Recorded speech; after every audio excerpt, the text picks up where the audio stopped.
Bueno, que los patitos vamos a hablar de China. Porque es un país en el que ya participé en un conversatorio, aunque no conversatorio en principios para este canal, aunque es una fórmula que se puede prestar a otros canales sin ningún problema. Es copyleft. Estuve, como dijo, en Pelumartis con Francisco García Campa, hablando de Taiwán en su momento. Está en este canal, por supuesto, lo podéis ver. China dice, relacionado a todo eso, que es imposible defender al mismo tiempo la independencia de Taiwán y la paz en la región.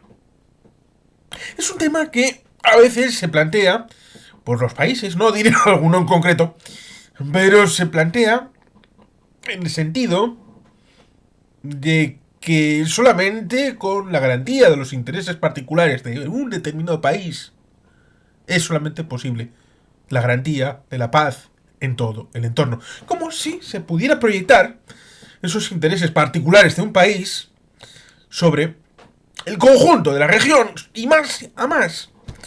El hecho de que la en línea de las 9 puntos, que curiosamente lo reivindican tanto la China continental como la China Taiwán, para eso no hay diferencias, es un grado de imperialismo opresivo que reta las independencias del factor marítimo y de las zonas económicamente exclusivas, en las aguas propias, la zona marítima, ligada a los países, con Vietnam, con Brunei, con Malasia, con Filipinas.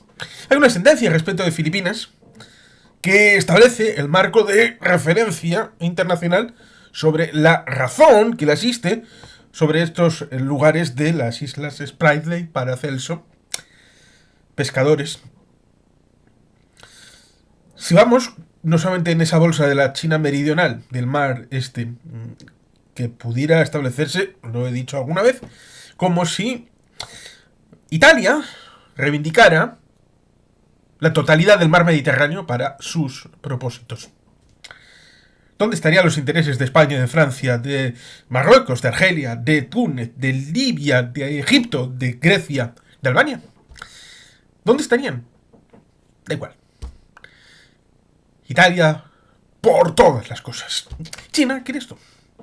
¿Por qué? Porque la mayor parte de los elementos que nutren la industria de China vienen por mar. Y necesita un control de los mares, lo cual resulta paradójico. China está viviendo lo mismo que pasó con Japón en los años 20 y 30. A Japón también le fluían los elementos que nutrían como sangre a la industria japonesa, especialmente el tema del petróleo. Y el tema del petróleo fue fundamental, como sabemos, para Pearl Harbor. Pearl Harbor había sido el lugar de traslado de la flota estadounidense en el Pacífico de San Diego a Pearl Harbor.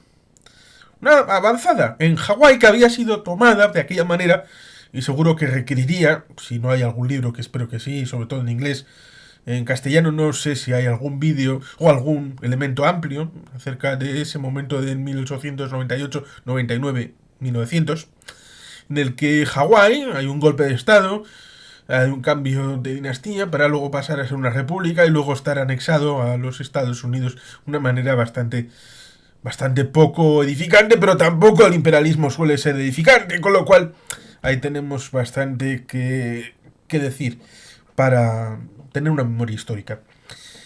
No es un estado, hasta 1959-60, junto con Alaska.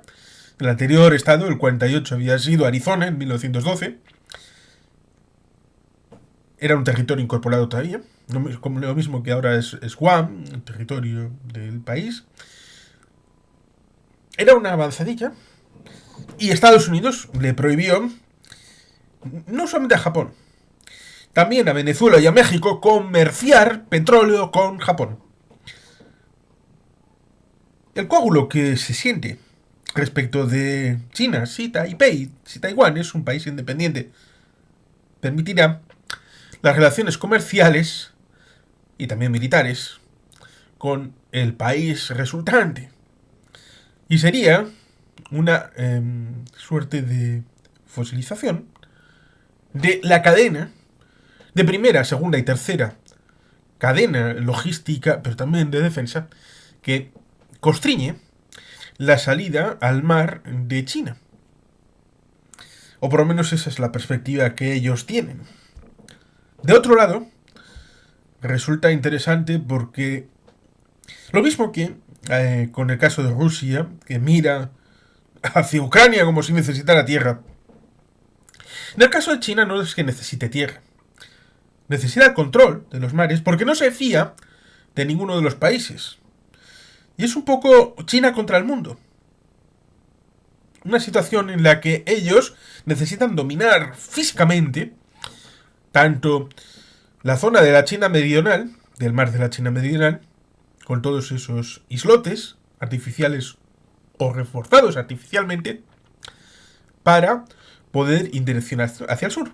Pero resulta curioso, porque en el cambio climático habrá una vía que surgirá para ir, no solamente por tierra, que parece que el tema de la ruta de la seda está de capa caída o prácticamente en dique seco, ir por la ruta norte. El nuevo norte que cubrirá por el pasaje de Bering, yendo por todo el círculo polar ártico, en deshielo, en buena parte del año, bajar desde Spitsbergen en dirección hacia Rotterdam, y por tanto no será necesario, y además sorteará el bloqueo de Andamán y Nicobar por parte de India, el tema de los hutíes en la zona del estrecho de Bab el-Mandeb, en la zona del Golfo de Adén, y tener que transitar por el Mediterráneo, y tener que pasar por el estrecho de Gibraltar, subir por la siempre complicada Costa de la Morte, en Galiza, y llegar hacia Rotterdam y Amberes y toda esta zona, en la zona más occidental de Europa. Son elementos que habría que incorporar, pero China evidentemente no tiene esto incorporado en tanto en cuanto para poder salir a mar abierto después de Sajalín y al norte de Hokkaido y poder enfilar Bering, pues necesita salir de por lo menos de la primera línea de defensa que incorpora ese pilar central entre Japón y Luzón, en Filipinas, como es el anclaje en Taiwán. Es por lo tanto un elemento central en el que la ideología, el dogma, pero no solamente del Partido Comunista, que de comunista solo tiene nombre, es el nuevo mandarinato, como dice mi amigo Alberto Pleguezuelo, el hecho de la China tradicional y también el vector, muy importante, de la legitimación, la legitimidad. La China milenaria, de los 5.000 años, legitima su raíz en la necesidad de una suerte de dogma aristocrático, como acaba siendo la deriva de los mandarines a los oficiales del actual Partido Comunista, una suerte de autoritarismo, dado que los sistemas democráticos supuestamente llevarían a lo que fue la rebelión Taiping en el siglo XIX, o los señores de la guerra en el primer tramo de la primera mitad del siglo XX. Sería algo así como cuando a un español le dices federalismo. Oh, federalismo, no, por Dios, porque el federalismo lleva al cantón de Cartagena. República en España. No. La República en España te lleva a la Primera República, o todavía peor, te lleva a la Segunda República, que inevitablemente lleva a la guerra civil. No. Se obcecan con la práctica de ese concepto en ese territorio, a pesar de que tanto federalismo como república en otros países haya funcionado. Democratización en otros países ha funcionado. Sí es complicado, porque fue a partir de los años 80, pero Corea del Sur es un sistema democrático. A día de hoy, hace unos 45 años, bueno, 40 años pongamos, 40, por poner un número redondo. Japón es un ejemplo de democracia más o menos funcional. Y hay otros casos también en esa zona. Y fuera de esa zona, en el mundo. En este duelo que existen entre autoritarismos y democracias, Molestaba, por ejemplo, el caso de Hong Kong, y por eso lo quitaron de en medio. Tenemos alguna explicación en el canal. Pero esa legitimación que da cuerpo respecto de esa China milenaria, mandarinato, Partido Comunista, legitimación, Xi Jinping, tomando todo el poder debido a las dificultades intrínsecas que luego comentaremos del sistema chino hoy, pues evidentemente un sistema que vaya aparte, que tenga otra legitimidad, como es el tema de Taiwán, que fundamentalmente hasta el siglo XVIII había estado completamente aparte del ámbito continental, que había estado disociado, no había mucho contacto. Y luego llegaron los portugueses, el Formosa, los neerlandeses en la parte sur, los castellanos en la parte norte. Cuando se llega a 1895, la primera guerra sino-japonesa, y durante 50 años de 1895 a 1945, esa será una zona territorialmente japonesa, y solamente habrá un contacto fluido de 1945, ojo, desde final de 1945, desde prácticamente los 2 últimos meses, hasta 1948, cuando empieza a culminar la guerra civil en su segunda parte, la parte final, entre comunistas y el Kuomintang. Y a partir de ahí se convierte en el refugio del Kuomintang, pero generando una política propia, una conciencia propia, unas dinámicas culturales, sociales, políticas, económicas propias en el marco de la Guerra Fría y el telón de bambú, un elemento que es propio de Asia y en el mismo concepto parecido a lo que había en el telón de acero en el marco europeo.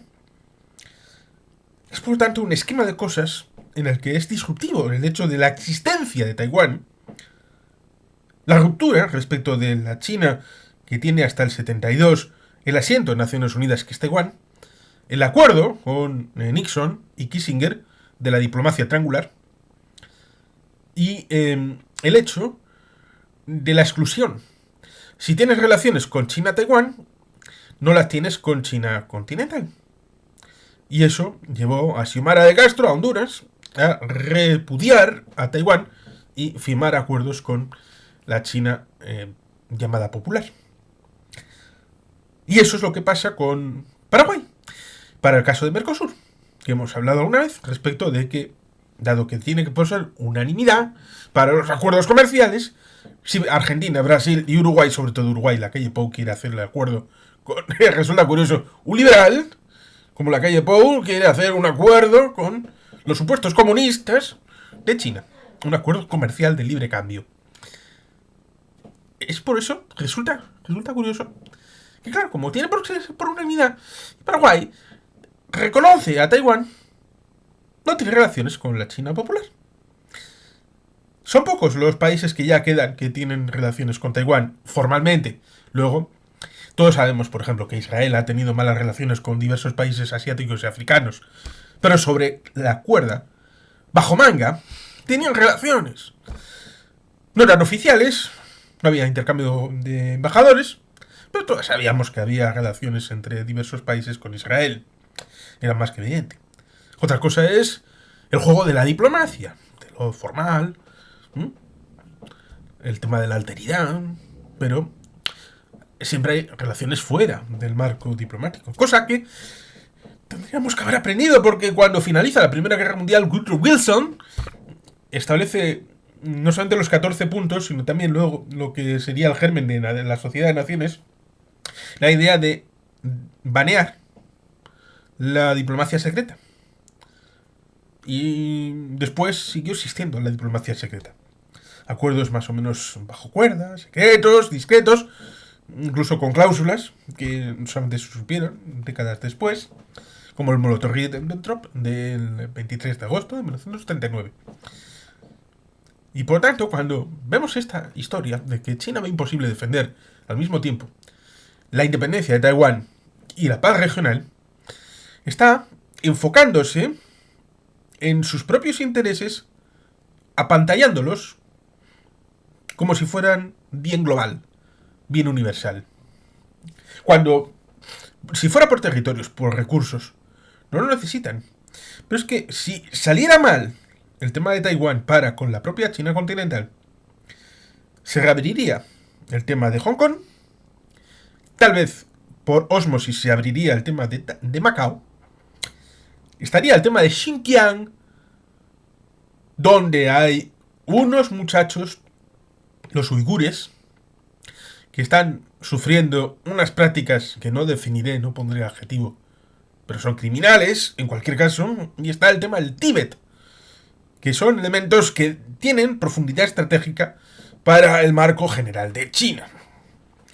Y que cuando uno va a los números, cuando uno va a las estadísticas, nos encontramos con que la zona costera, Cantón, Shanghái, hasta Pekín, para arriba, nos encontramos que si esa franja costera fuera un país, estaría el Producto Interior Bruto, Producto Per Cápita, estaría como Corea del Sur, la propia Taiwán, Japón, estaría entre los países más prósperos de la zona. Luego habría una zona intermedia, y la zona de Xinjiang y Tíbet nos encontraríamos con países, si cada uno fuera un país o los dos formaran una China interior, nos encontraríamos que esta zona sería equiparable con lo peor de África. Y además con la represión política y todos los elementos culturales que se le pueda decir, además del tema de la confrontación estratégica con la India. Por eso, hay muchas Chinas dentro de China, tienen muchos problemas territoriales, culturales. Se hablan muchos idiomas en China, muchísimos. Por más que se hable de chino, chino mandarín y etnia Han, que no son esos cientos de millones, sino bastantes menos. Hay mucho idioma, además de el que se habla en las zonas de población china auténtica más. Pero bueno, el asunto es que el Ministerio de Exteriores chino avisa, tras esas sanciones a Estados Unidos, que abrazar ambos principios es como mezclar agua y fuego, porque tienen intereses geoestratégicos en todas estas cosas.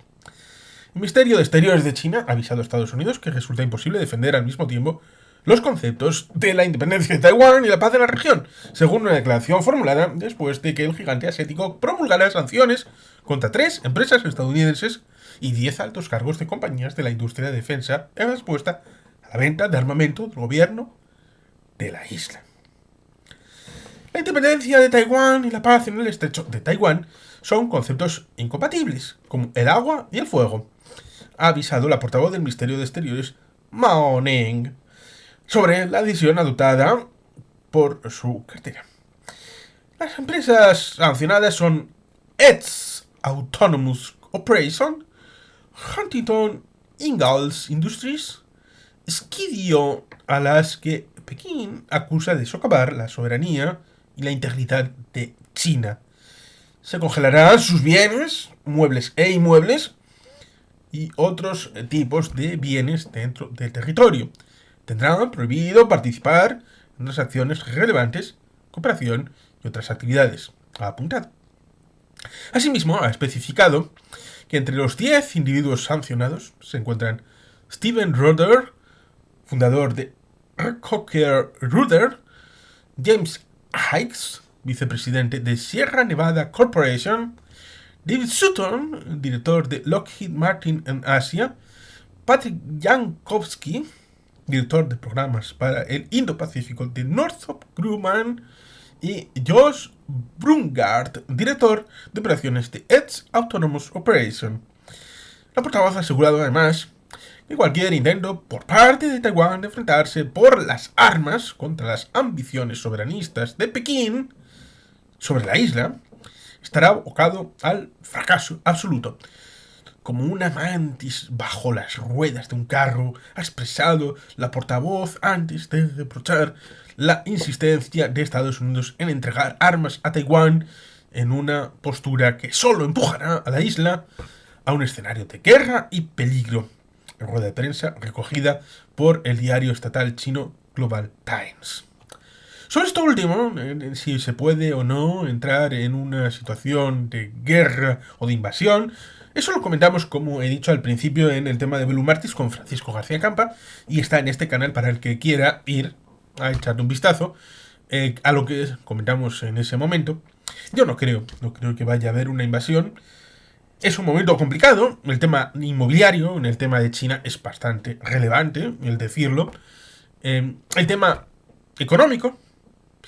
No solamente el tema del sistema de puntos, que es algo que se ha venido diciendo últimamente, como medio rumor, pero antes había una cosa que era auténticamente cierta, y lo he comentado alguna vez en el canal, como es el hecho de que si ibas de la zona rural a la zona de la ciudad sin pedir permiso, al estar arraigado en un determinado lugar y tener la dificultad, porque estamos hablando, por ejemplo, abuelos, padres, hijos, tres generaciones.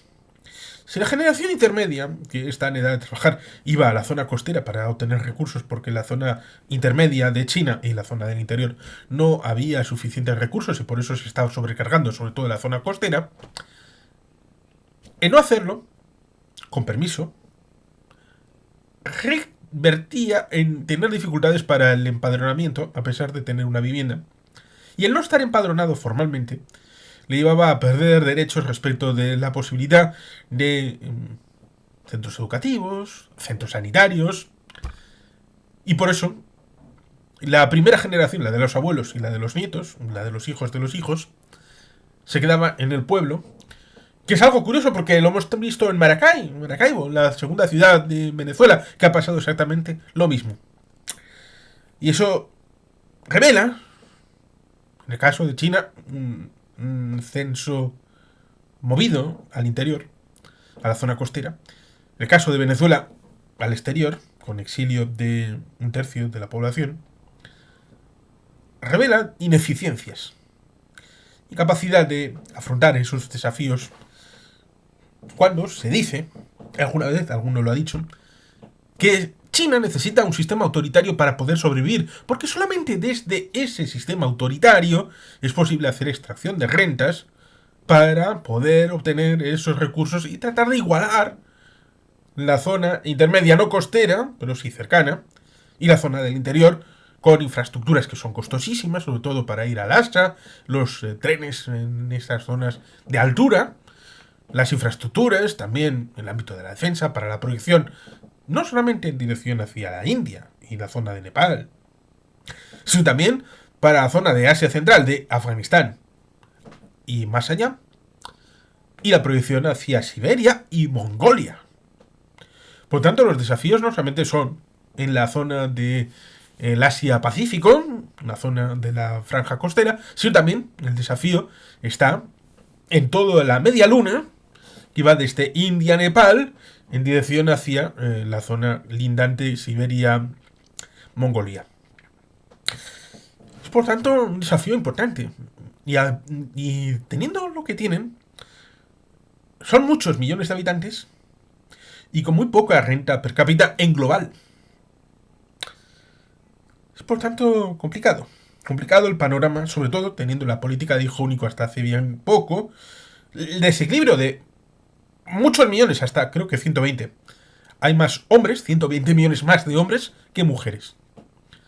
Salvo que fuerces a 55 millones de hombres a estar junto con los otros 55 millones de hombres, es decir, a convertirlos en gay por ley, pues se llegó a especular con que habría una invasión de algún país vecino para raptar a las Sabinas, digo, al rapto de Europa, digo, raptar mujeres, digo, incentivar, de alguna manera, que ciertas mujeres de esos países de alrededor puedan ir a China a cubrir la demanda demográfica que está siendo aguda y están teniendo problemas del primer mundo, de cambio de pirámide poblacional, que son típicas del primer mundo, pero sin tener el bagaje cultural, económico, político de lo que el primer mundo ha sufrido para llegar a ese punto.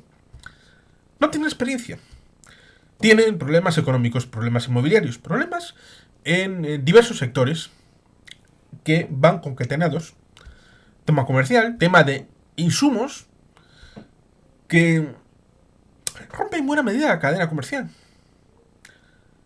Y siendo eso grave, pues evidentemente ha llevado a la idea de que si esto ha pasado, no solamente con el tema de la pandemia, con las diferentes guerras, sino también la debilidad intrínseca de China, el nearshoring surge como un elemento importante. Y por eso, no solamente China, sino también los primeros que se benefician pues son los de la zona. Por ejemplo, puede ser Vietnam, Tailandia, de algún otro país, como por ejemplo puede ser Japón, Corea, Taiwán, aunque estos ya estaban consolidados en la primera época, antes de... cuando habría los 4 tigres asiáticos y todo aquello, que tuvieron aquella crisis de año 1998.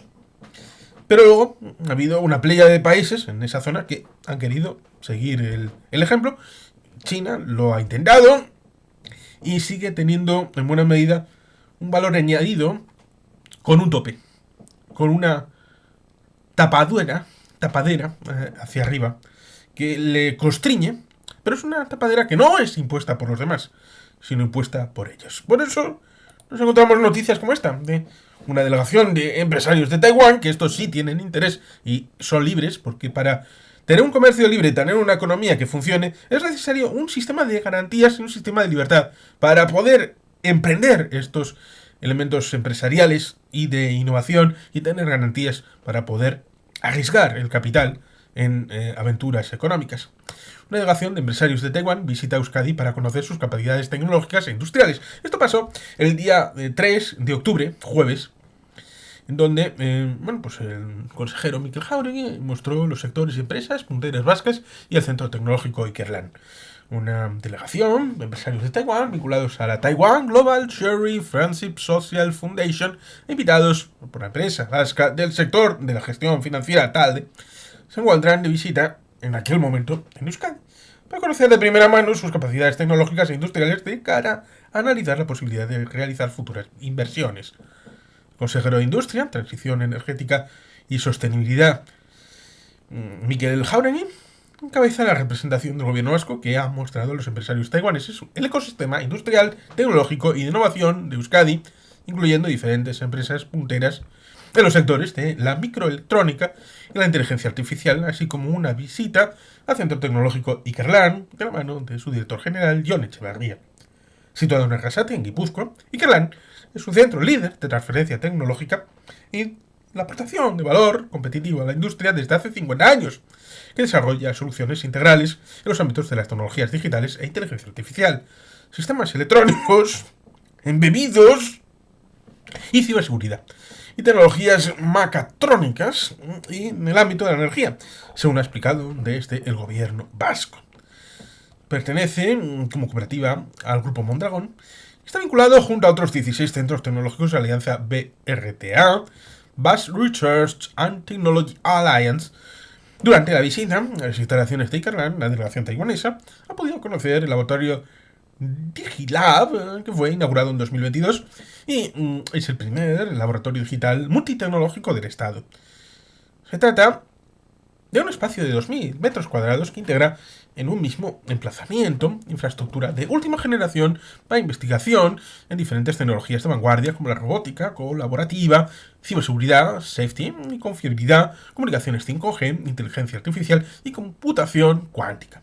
Asimismo, también visitaron los espacios Energy Lab, sostenibilidad y eficiencia energética, Mech Lab, tecnologías mecánicas, robótica y automatización y de control, y ciertamente es que la red exterior de Euskadi, con 22 oficinas propias, presta servicio en un total de 73 países. 22 oficinas, 73 países, entre los que se encuentra Taiwán. La región Asia-Pacífico es de interés prioritario para el gobierno vasco como zona de oportunidades para las empresas vascas. En 2022, Taiwán fue el 49 destino de las exportaciones vascas y el 19 de origen de las importaciones. En el capítulo de exportaciones a Taiwán, más de la mitad son de automóviles, 55,4%, seguidas por bienes de equipo mecánico y eléctrico, así como instrumentos ópticos. Un total de 10 empresas vascos cuentan con implantación en el país asiático, todas ellas con implantación comercial, y la mitad de ellas pertenecen al sector de la fabricación avanzada. Por todo ello, la presencia institucional vasca se ha incrementado de manera sostenida en el Asia-Pacífico durante las 2 últimas décadas, con la apertura de delegaciones comerciales de Euskadi en China, 2003, Singapur, 2015, y Japón y Corea del Sur 2022, a las que se sumará la apertura de la oficina en Australia este 2024. Mikel Jauregui ha destacado que Taiwán es un mercado con oportunidades interesantes para Euskadi, especialmente en 4 áreas destacadas como son la energía renovable, la industria de la biosalud, la automoción y la electrónica de consumo y los semiconductores. Es un país con una economía muy potente, la 22 a nivel global, y con un desarrollo industrial importante, con un 36% del PIB, ha añadido. Por ello, el consejero se ha mostrado convencido de que estrechar relaciones con este país es fundamental para que conozcan las capacidades de primer nivel de tecnología e industria de Euskadi y lo tengan como referencia en Europa de cara a posibles inversiones y para que las empresas vascas lo perciban como un mercado de oportunidades en sectores industriales donde Euskadi es referencia como las renovables o la automoción. Una recepción que se fue hecha por parte del Endacari Manuel Pradales y puso fin a la visita de la delegación de Taiwán. Decía el tema de las debilidades intrínsecas de China respecto del hecho económico. Por aquellas fechas, hace más o menos un mes, fue condenado, bueno, exactamente fue una semana después de la visita de la delegación de Taiwán al País Vasco, pero por esas fechas, más o menos. El 10 de octubre fue condenado a cadena perpetua un antiguo vicegobernador del Banco Central de China por corrupción. Y es un caso que refleja a muchos otros. Es como una isla que se ve de un archipiélago que está debajo del radar, pero que a uno que pueda y quiera investigar lo podrá encontrar. Las dificultades, no solamente de la desaparición de Jack Ma, cierta cosa que pasó o no pasó, sino que un tribunal en China, con este caso, condenó al ex vicegobernador del Banco Central de China, Fan Yifei, a cadena perpetua tras hallarlo culpable de un delito de corrupción por aceptar sobornos cuando ejercía el cargo, según han afirmado las autoridades del gigante asiático. La sentencia, que ha sido dictada por una corte de la ciudad de Huanggang, en la provincia central de Hubei, indica que la corte había fallado en primer lugar a favor de condenarlo a cadena de muerte, si bien ha anunciado posteriormente la suspensión de dicha pena durante un periodo de 2 años, lo que permite conmutarla por cadena perpetua. No obstante, el tribunal ha dictaminado que se le prive de todos sus derechos políticos de por vida y se le confisquen todos sus bienes, según información de la agencia china de noticias Xinhua. De acuerdo con los investigadores, Fan ha sido declarado culpable de apropiación ilícita de fondos por un total de 386 millones de yuanes, unos 50 millones de euros, cuando se encontraba ocupando cargos directivos en el Banco Central de China y también en otras entidades financieras. El presidente de China, Xi Jinping, ha apuntado en varias ocasiones a la corrupción como un tumor maligno que amenaza la fuerza vital y la capacidad combativa del Partido Comunista de China, porque aboga por reforzar la lucha contra este tipo de delitos. Y esto no es una buena noticia para China. Es una buena noticia en una democracia occidental porque en buena medida sirve para que los topes funcionen. Que cuando cazan a uno es porque funcionan los sistemas de balances habitualmente. Pero aquí no. Aquí se puede hacer la interpretación de que como vienen tiempos duros para China, es necesario tomar el cogollo desde arriba, limitar el poder de las regiones y de los municipios, cosa que ya está haciendo Xi Jinping desde la última reelección a la que fue objeto, tanto para el partido como para el ámbito gubernamental,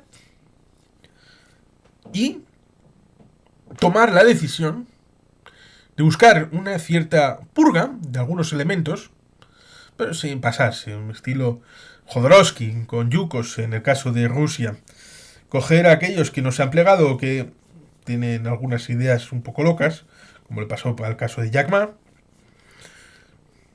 ponerlos en cuarentena. Esto ya lo hizo también Bin Salman en un hotel en Arabia Saudí.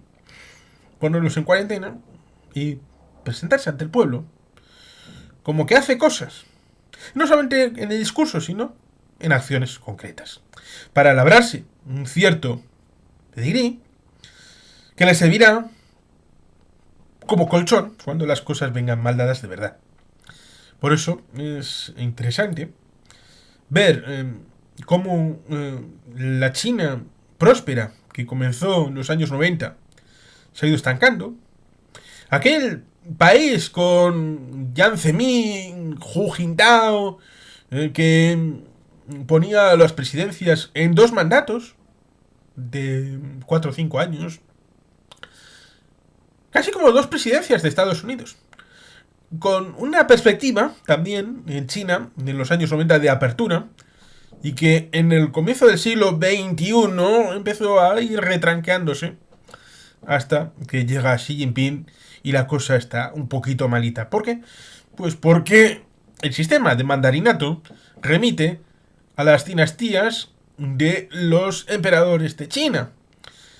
Y esos fueron refractarios de cualquier modernización, como se pudo ver en el choque de la Primera Guerra del Opio y luego posteriormente todo lo que supuso la rebelión Taiping e incluso al final con lo que sucedió con la rebelión Boxer, una incapacidad, incluso viendo lo que estaba pasando en la operación Meiji, en la era Meiji en Japón, contratando a elementos franceses, británicos, prusianos, también Estados Unidos, sí, pero se entiende, siendo absolutamente incapaz de salir con bien del siglo XIX.